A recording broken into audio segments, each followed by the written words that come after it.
Sayang naman ang buhay kung hindi maganda yung quality. Ang tao, bagamat merong eternal life beyond, isa lang ang buhay dito sa mundo. Kaya kailangan ma-maximize yung kahalagahan, yung ganda, yung sarap ng buhay. Pag-aaral natin ngayon, improve the quality of your life.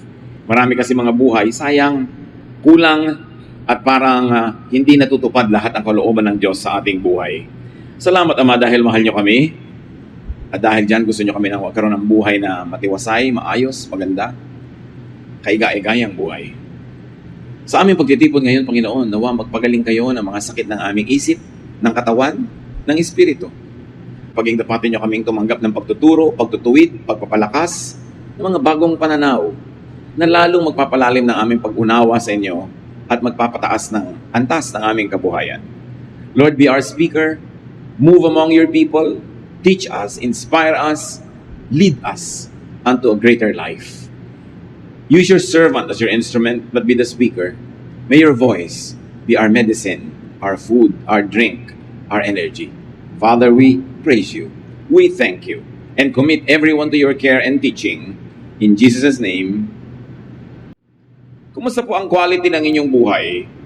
Pag sinabi natin 1 to 10, 10 being the highest quality, nasan kaya yung buhay natin? Saan kaya natin yon pwedeng ilagay? Gusto ng Panginoong Jesus ang buhay natin ay maging maayos, maganda, mariwasa, sagana. John 10:10, he says, "A thief comes only to rob, kill, and destroy. I came so that everyone would have life and have it in its fullest." Maraming Kristiyano hindi kilala si Kristo. Ang kilala nila mga teachings of the Pharisees, religious traditions, and the teachings of some prophets, some disciples, pero konti ang nakakaunawa ng lubos sa kagustuhan ng Panginoon sa ating buhay. Kaya maraming tao, pag naging Kristiyano, akala nila wala na dapat fun. Puro pagtitiis, puro pagtitimpi, puro nalang pag-iisip sa buhay na walang hanggan sa kabila, at wala nang buhay dito. Pero ang centerpiece ng teaching ng Panginoon na ito, sabi niya, I came so that you will have life and have it in its fullest. At pag sinabing fullest, physical, mental, social, spiritual, ito ang mga main parts of our lives. Are we having a full life? Or in fact, we are having less than a full life because we think that's what Jesus wants. Pero ang gusto ng Panginoon ay buhay na buong buo, buhay na buhay. At sabi niya, it is the thief that steals, kills, and destroys. Yung magnanakaw, yung masamang espiritu, yung diablo ang nagnanakaw ng saya, ng ginhawa, ng kaluguran ng buhay. And Jesus obviously came to give a full, abundant life. Dapat goal yun ng Kristiyano na sumusunod kay Kristo, to live a full, abundant life. And when we meet Him in the next life, we shall say, Lord, I really lived a good life. I lived a life that was full in accordance with your teaching and will. That is part of my worship to you. The will of God is for people to have a high quality life. Ang nakakapagtaka, sobrang ginaglamorize ng religion, at hindi lang ng Christian religion, most religions, sobrang ginaglamorize ang suffering. Ginaglamorize yung sobrang paggutom sa sarili, pagpapakasakit, pagtitiis, pag-abstain sa lahat ng mga masasarap at magaganda at enjoyable na bagay. In fact, to feel guilty for the pleasures of life. Pag gusto mong malaman kung anong kalooban ng Diyos para sa tao, titingnan mo lang kung paano niya dinesign ang katawan ng tao. Bakit pwede ka namang kumain ng walang lasa? Binigyan ka pa ng taste buds para ma-enjoy mo pa ang lasa. Binigyan ka pa ng nerve ending sa yung skin para ma-enjoy mo yung init o lamig ng tubig, ng hangin, kinis ng sapin sa kama. Binigyan ka ng mata para makita mo ang mga kulay, mga hugis, ng tenga para makarinig ka ng iba't ibang mga tunog, iba't ibang mga musika. Tapos pag naging Kristiyano, ililimit mo lang ang sarili mo sa isang uri ng musika. Ililimit mo lang ang sarili mo sa isang uri ng pagkain, na isang diet.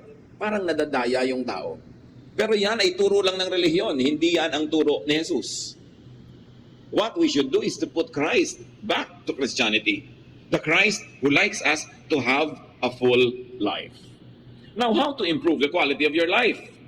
May mga dapat gawin ang tao grade na natin ang mga sarili natin kung paano natin ito ginagawa ngayon. High grade ba, low grade? So that we can do what must be done. Take care of your body.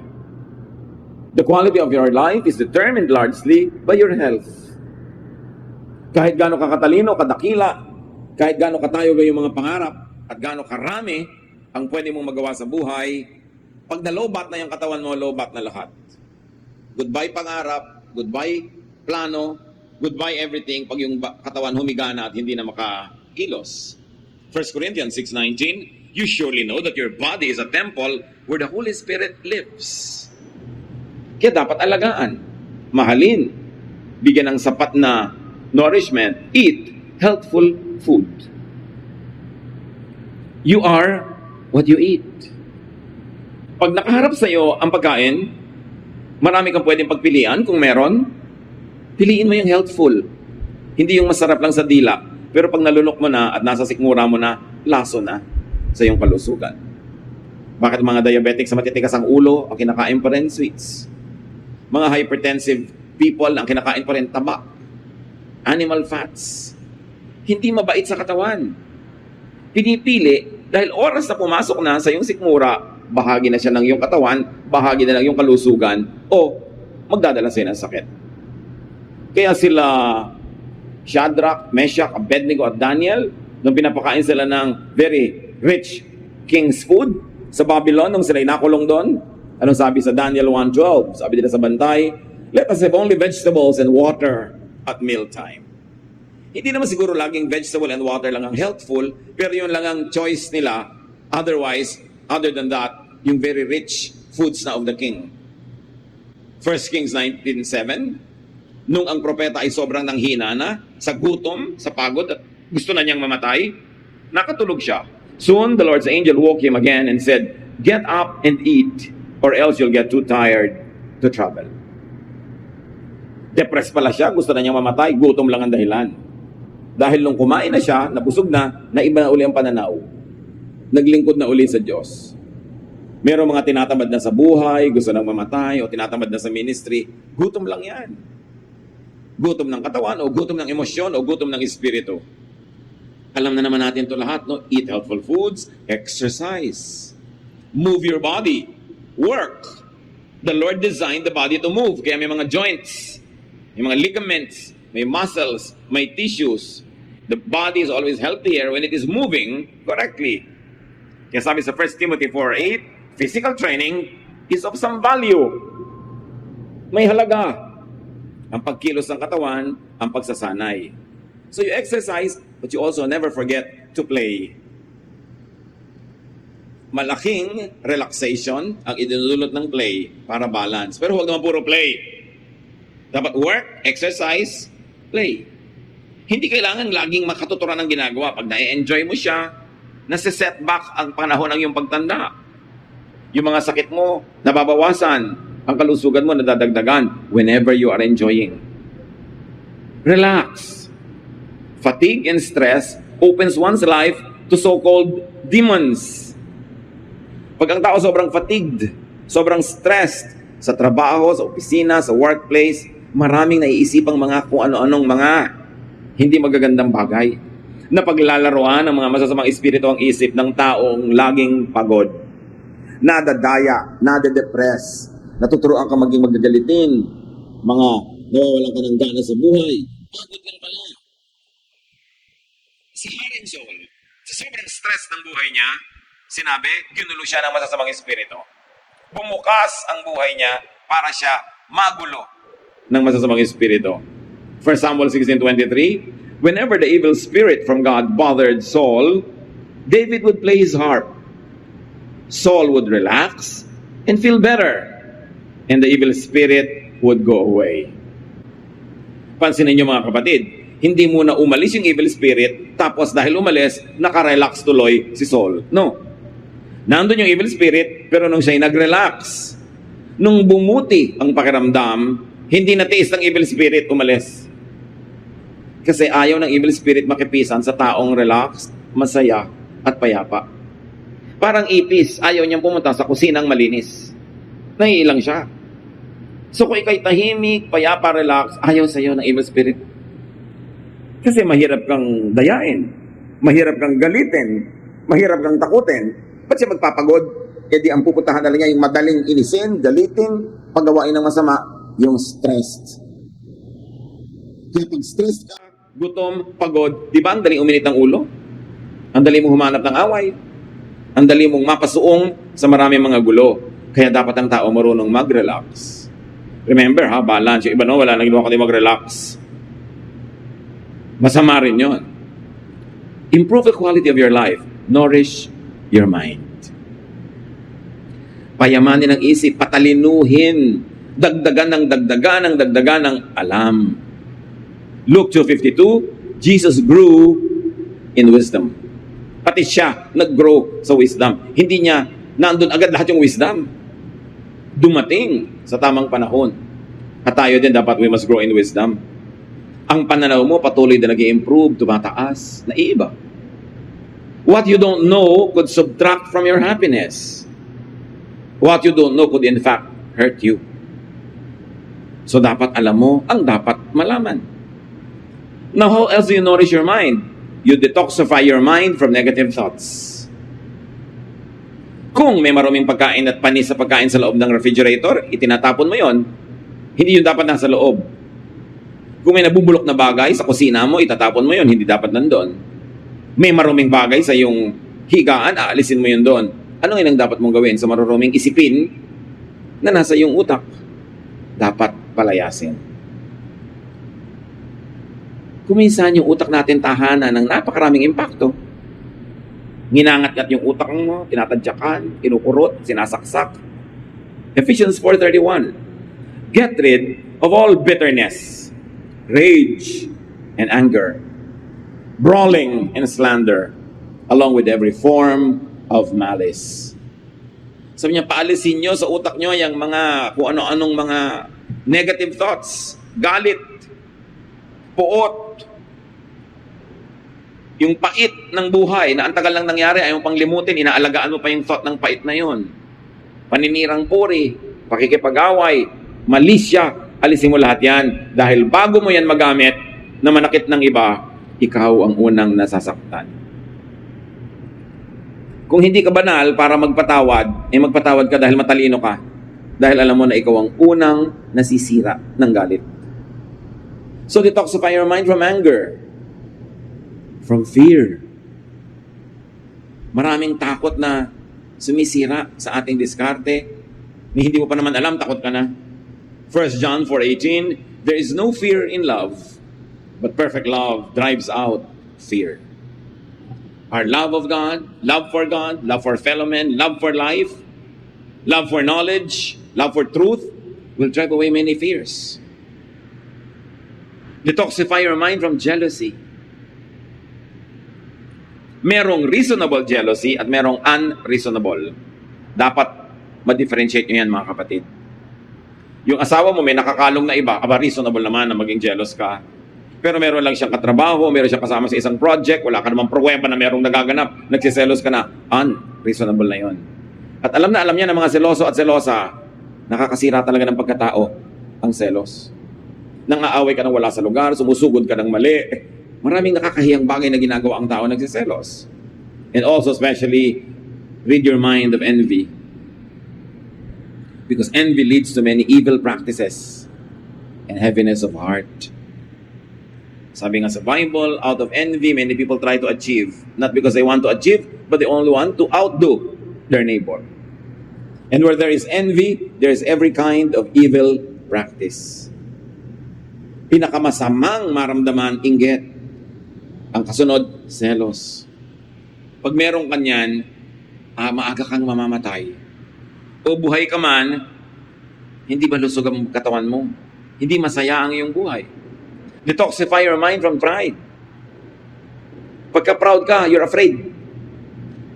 Because gusto mo ma-maintain yung pride mo. Natatakot kang matalo, natatakot kang madaig, maungusan, natatakot kang makita ang iyong kahinaan dahil hindi ka na magiging proud. Malaking amoy ang pride. The less pride you have, the more free you are. Kaya ang taong proud, hirap na hirap i-maintain yung kanyang kalagayan para siya manatiling proud. 1 John 2:16, the pride of life comes not from the Father, but from the world. So alamin natin, hindi yan galing sa Panginoon, bakit mo entertainin sa iyong buhay? How else do you nourish your mind? Be optimistic. Be positive. Napipili naman eh. You can be negative, but you can also be positive. Why choose to be miserable? Why choose to be negative? Why choose to be kontrabida? Romans 8:28, we know that God is always at work for the good of people, of everyone who loves Him. So meron kang isang pangarap na hindi natuloy, meron kang gustong nabigo, meron kang hinahangad na hindi naging sayo. Pag nagtitiwala ka sa Diyos, iko-quote mo ang Romans 8:28, I don't understand it, I don't even agree with it, but because I love God, then what is happening in my life was allowed by God for my own good. And I will hold on to that, and I will believe that, and I will have peace. Yun ang tinatawag na positive thinking, na scripture-based. Kasi sinabi, kung mahal mo na ang Diyos, lahat ng papayagan niya maganap sa iyo, yun ay ikakabuti mo. Kahit hindi mo naiintindihan agad. Kahit yung kabaligtaran, ang gusto mo sanang mangyari. Pero dahil mahal mo ang Diyos, hindi niya papayagan na yung hindi best ang mangyari sa iyo. Yung palang gusto mo, hindi yun ang best. Hindi mo lang alam. So we have already said, rest and relax. That's very important. Sinabi natin kanina, main focus ng ministry ni Lord, yung bigyan tayo ng full life. May kakambal yun, itong Matthew 11:28 to 29. If you are tired from carrying heavy burdens, come to me and I will give you rest. Take the yoke I give you, put it on your shoulders and learn from me, for I am gentle and humble, and you will find rest. So you see, again, Jesus goes back to a full life, a restful life. Pag i-define natin, ano ba talaga ang ministry ni Jesus? Liban sa iligtas tayo sa kabilang buhay. Iyon ay bigyan tayo ng masagana, tahimik, payapa, at relaxed na buhay dito sa lupa. Yun ang ministry niya. This is the ministry of Jesus. This must be the ministry of Christians. But if you will behave like the Pharisees, how can anyone relax?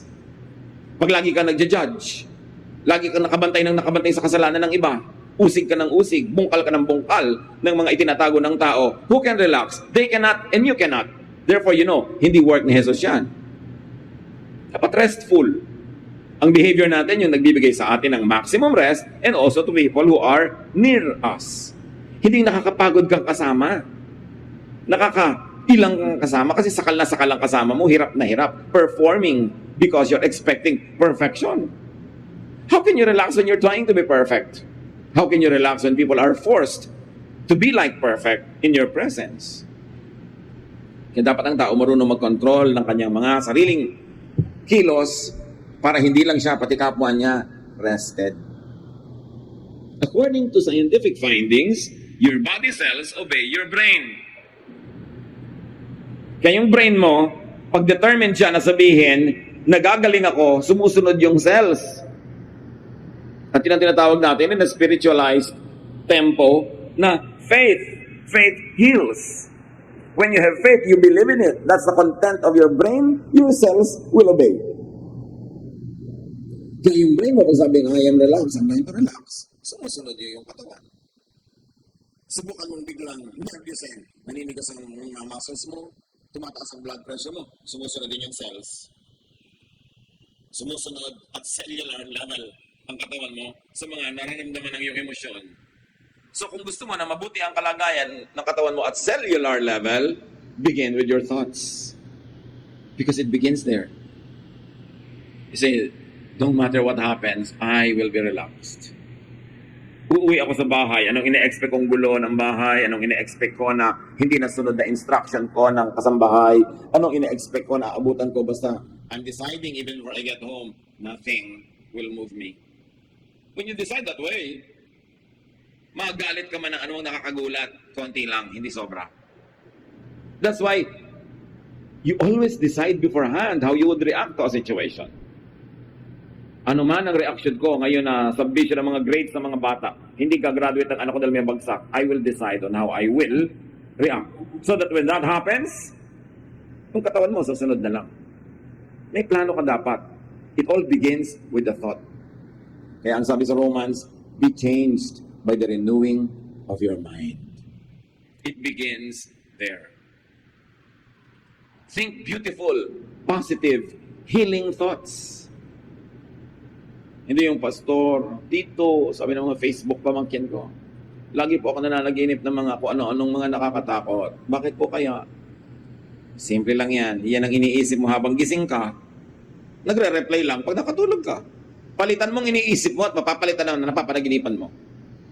Kinakausap po yata ako ng Diablo. Hindi. Guni-guni mo yung kumakausap sa'yo. Sino ka naman para kausapin ng Diablo? Ang special mo? 7 billion ng tao sa planeta, ikaw kakausapin? Guni-guni mo yan. Kasi lumilikha ka sa isip mo ng mga senaryo na kinakausap ka niya. So, pagka tulog ka na, nawala ng control, hindi mo na mabantayan yung takbo ng utak mo dahil tulog ka, itutuloy ng utak yung kanina ay lagi mong iniisip. Kaya mga nanaginip po ako, ng asawa ko nagtataksil sa akin. Yan siguro, iniisip mo lagi. Saan naman kukuha yung utak mo ng mapapanaginipan? Sa utak ng iba? Pwede yon kung lagi mo siyang kausap. Maililipat niya sa'yo. Malaki ang bahagi ng utak. At Diyos ang may bigay niyan. Kaya dapat nating unawain yung faith. Unawaan natin how it works. Sabi sa Philippians 4:8, keep your minds on whatever is true, pure, right, holy, friendly, and proper.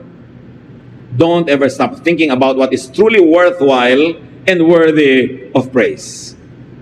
So iniisip mo yung biyanan mo. Pag nagkaroon ka ng kapangyarihan, gagawin mo siyang ipis. Pero worthwhile ba yung iniisip mo? Worthy of praise ba yan? No, tigilan mong isipin. Kasi hindi mo alam, ikaw ang nagiging ipis niyan. Yung wish mo sa iba na negative, sa'yo pupunta yun. Yung talbog sa akin, dikit sa'yo, may truth yun.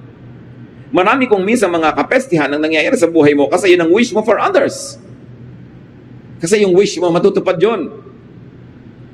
Kasi iniisip ng utak mo. May isang hiwaga na hanggang ngayon hindi pa maarok ng mga scientists. Bakit nga ba natutupad ang iniisip ng tao? At kahit sa mga ancient myths, ancient legends, may mga ganyan. Yung may lalabas na genie sa bote, sabi ng genie, your wish is my desire, is my command. So magwi-wish ka, matutupad. Merong if you wish upon a star, nagwi-wish ka sa star, nagwi-wish ka sa bulalakaw, diba? Nagwi-wish ka kung saan-saan, sa wishing well. Bakit umuso yung mga yan?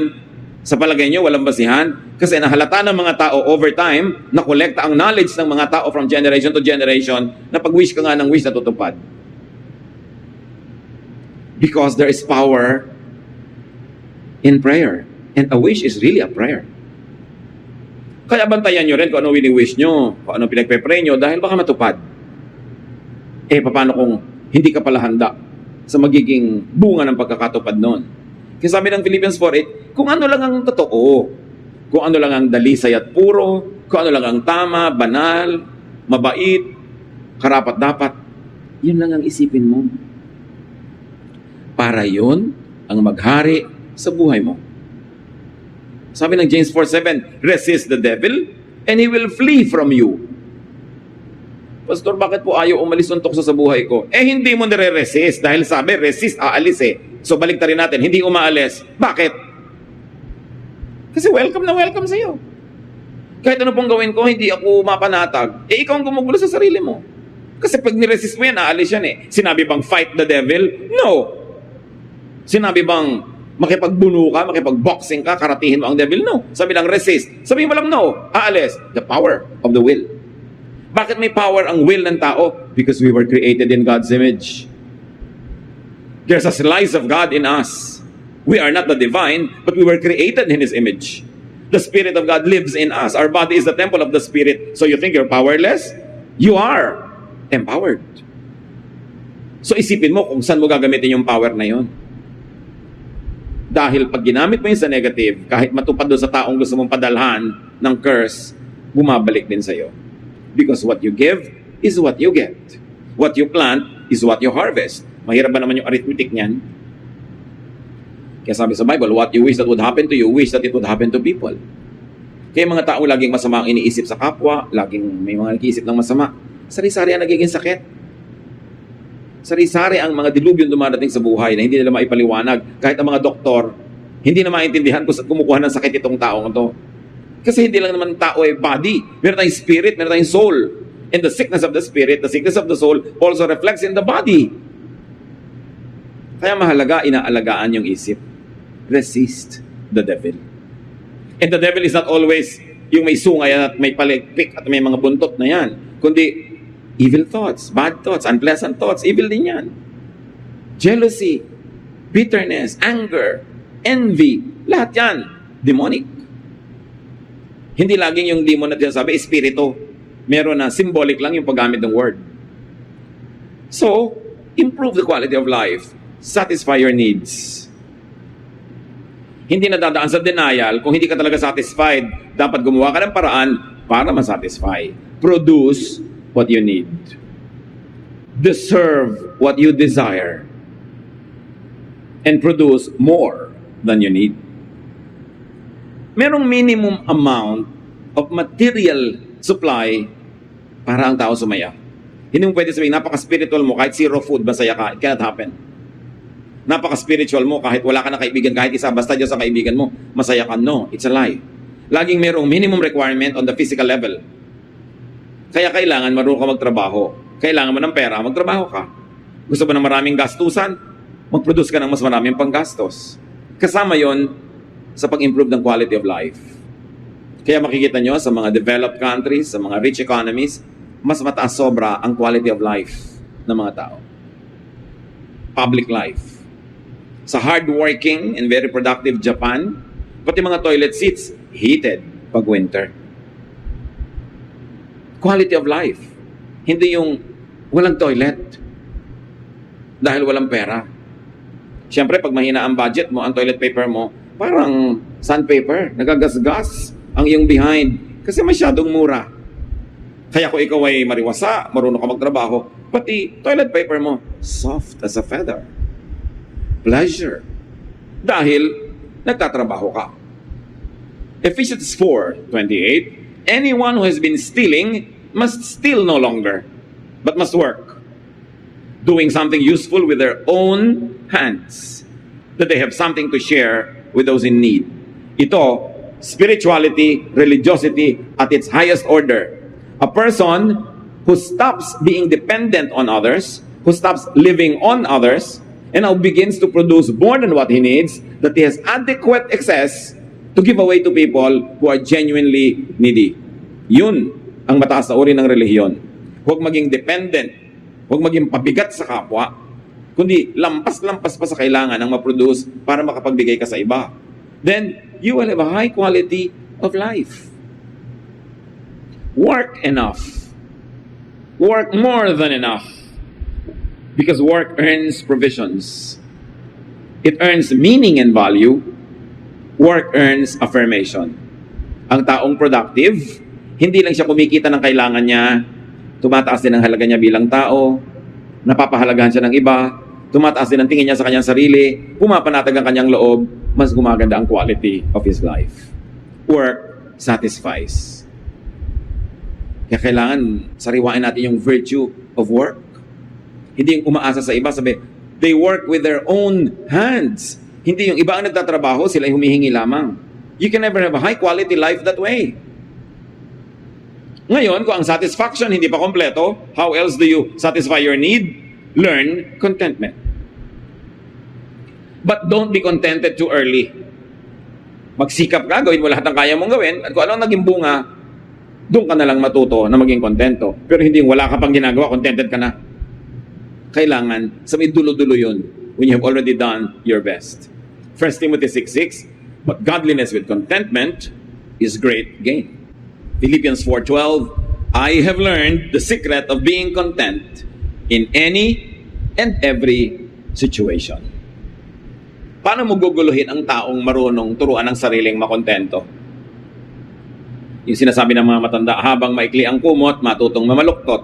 Maliit yung kumot mo, defold your knees and paliitin mo yung katawan mo para magkasya yung kumot mo. Hindi pagpipilitan mong kulang, sa wala Gagawa ka ng paraan. Teach yourself to be contented. Improve the quality of your life. Nourish your soul, your feelings, your emotion. It is unseen, it is invisible, but it nonetheless is so real as the physical body. Give importance to what and how you and others feel. Mahalaga ang feelings. Okay, madadagdagan ang kita mo, pero magkakalayo kayong mag-asawa sa pagtatrabaho mo, nag-improve ang bulsa, pero ano nangyari sa feelings? Ano nangyari sa iyong feeling?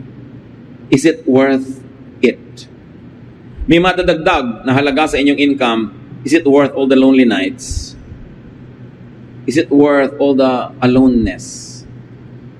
And is it worth being tempted to find even just temporary comfort in another person's arms? Yung gobyerno natin, pag ipinagmamalaki yung kita ng mga OFW, pag ipinagmamalaki kung gaano pinatitibay ng OFW remittances ang ating local consumption and economy, hindi nila sinusukat yung emotional state of the people. Hindi naman kasi lumalabas yan sa mga GDP, hindi lumalabas yan sa mga GNP, hindi lumalabas sa mga balance of payments of a nation. But what is the social cost of all the separation? What is the emotional and spiritual cost of all of that? Hindi lang pera. Sabi ni Jesus, man does not live by bread alone, by money alone. May mga iba pang mahalaga. So ang tao marunong dapat magsukat. Feelings are important. So do your best to feel good, not bad. Makikipag-away ka sa boyfriend mo, hindi ka rin naman makatulog, balisang-balisa ka. Siya rin, balisang-balisa. Is it worth it? Both of you don't feel good. So why don't you forget your foolish pride? Text ka, bati na tayo. So niya, oh sige, love you. Biglang sumaya na uli kayo. Kung minsan isang text lang, sasaya ka na. Bakit mo pinapahirapan ang sarili mo? Dahil sa pride, gusto mo mauna siya, ayaw mo magmukhang ikaw yung natalo. But remember, feeling good must be prioritized. Don't do too many things that make you feel bad. Especially kung inimbento mo yung feeling na yun, ikaw ang may dahilan. Ecclesiastes 7:14, when times are good, be happy. Balik na rin natin, if you are not happy, make the times good. Umimbento ka ng saya, pagandahin mo ang sitwasyon. Mag-asawa kayo, hindi kayo nagkikibuan, kaya kitid-kitid ng kaman nyo. Huhulog na kayo sa dalawang gilid, huwag lang magkadikit ang mga paan nyo. Why feel bad when you can feel good?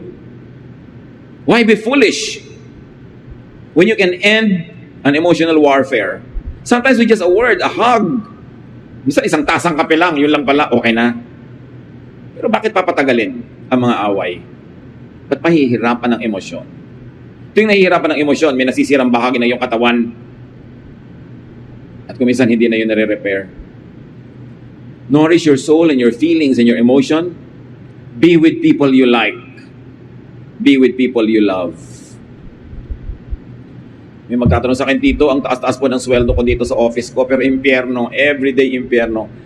Sumasakit na ang tiyan ko, sumasakit ang ulo ko, nagkaka-migraine ako lahat na, pero ang laki-laki po ng kita. So, computein mo. May halaga din ang iyong emosyon. Lagyan mo yan ng presyo. So, tingnan mo, baka lugi ka pa sa bottom line. Pag sinubtract mo yung kalugihan mo emotionally, dapat ang tao masaya.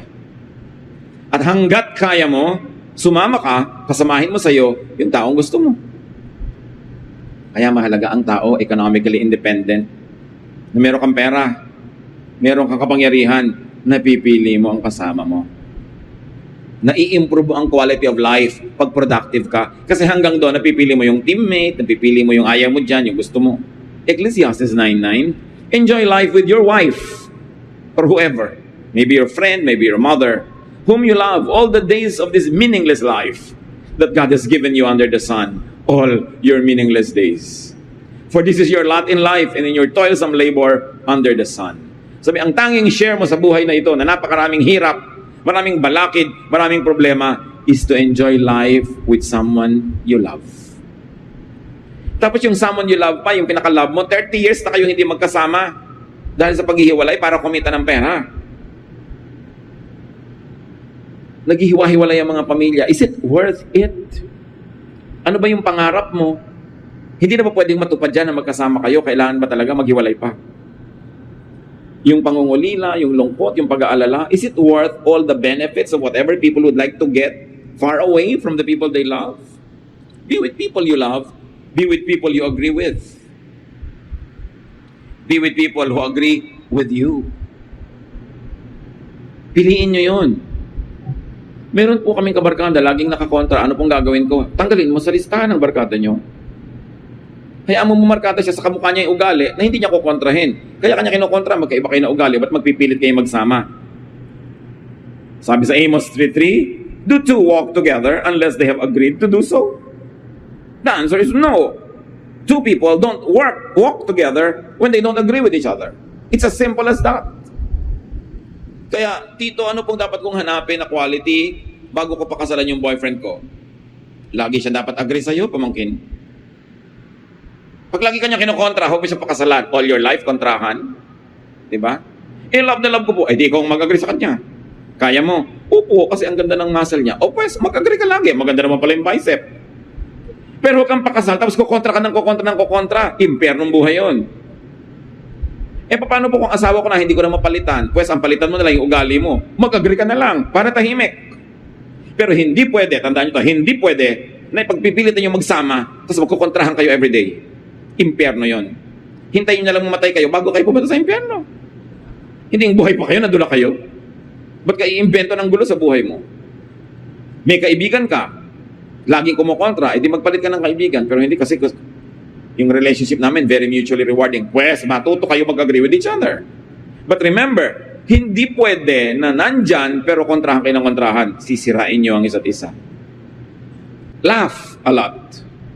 It's free medicine.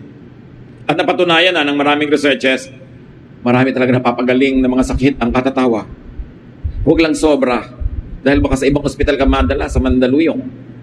Diba? Pero, kailangan ang tao marunong tumawa. Proverbs 17:22, if you are cheerful, you feel good.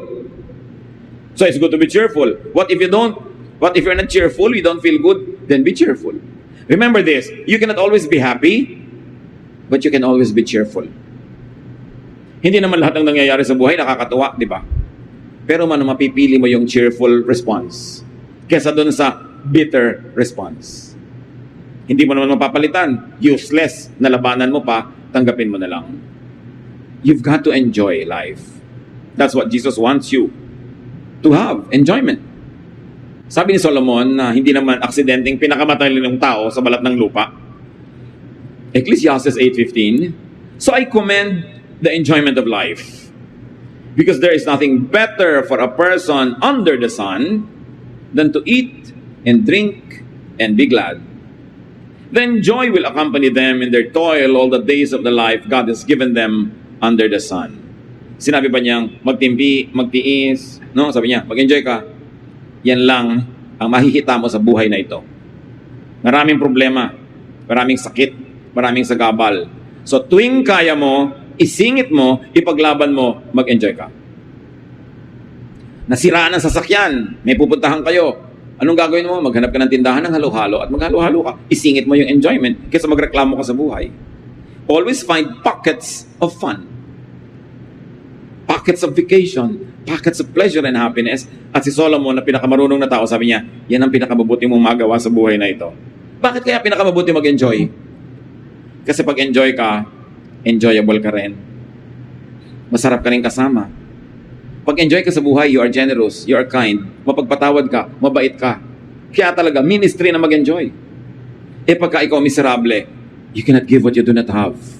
You cannot be kind to others when you're miserable. You cannot help others when you are tired. That's why you should learn how to rest. Nourish your spirit. This is how you really improve the quality of your life. Be at peace with God and with your conscience. 1 Timothy 1:19, holding on to faith and a good conscience, which some have rejected, and so have suffered shipwreck with regard to the faith. So hold on to your faith and a good conscience. Pakinggan mo ang sinasabi sa iyo ng kalooban mo. Huwag mong kontrahin yung sarili mong dibdib. Makinig ka sa sinasabi sa iyo ng iyong puso. Connect with God. Psalm 145:18, the Lord is near to all who call Him. Tito, bakit po parang ang layo sa akin ng Diyos? Anak, Psalm 145:18, the Lord is near to those who call Him. So mukha siyang far, you are not calling. Tito, tawag po ako ng tawag. Baka mechanical lang. Superficial lang. Pero kung taos puso tumatawag ka, mararamdaman mo nandun ng Diyos. So hindi siya lumalayo ang problema mo. Hindi ka tumatawag ng galing sa puso. Do good.